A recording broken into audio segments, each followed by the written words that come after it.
Amazon S3 is object storage. You store files as objects inside containers called buckets. Each object has a unique key. S3 is infinitely scalable, 99.999999999% durable, that is 11 nines, and accessible from anywhere.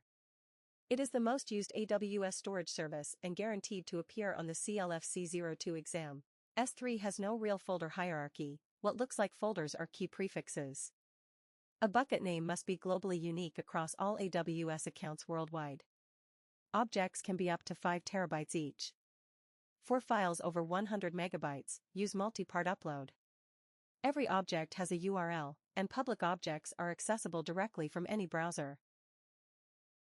S3 standard for frequent access, millisecond retrieval, highest cost, replicated across 3 or more availability zones. Standard IA for infrequent access, cheaper per GB stored but you pay a retrieval fee. Glacier instant retrieval for archives you might need quickly. Glacier deep archive for compliance data you almost never retrieve, 12-hour retrieval time, lowest cost. By default all S3 objects are private. Block public access is enabled on all new buckets. To host a static website, you must disable block public access and add a bucket policy allowing public reads. For temporary sharing without making objects public, use pre-signed URLs. They expire after a configurable time limit. S3 for objects and files accessed via HTTP or the SDK, backups, media, data lakes, and static websites. Static website hosting requires only a bucket with public access enabled, no EC2 or servers needed at all. Data lakes store raw structured and unstructured data that analytics services like Athena can query directly from S3.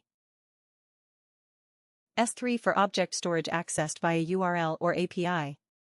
EBS for block-level disk attached to a single EC2 instance, the hard drive your OS runs on. EFS for shared file storage mounted by multiple EC2 instances simultaneously. The exam will ask you to choose between these three, match the use case to the type.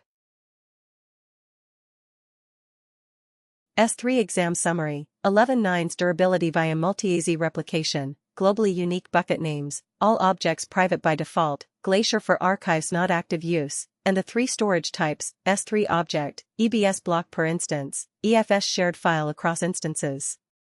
These 5 points cover the bulk of S3 questions on the CLF-C02 exam.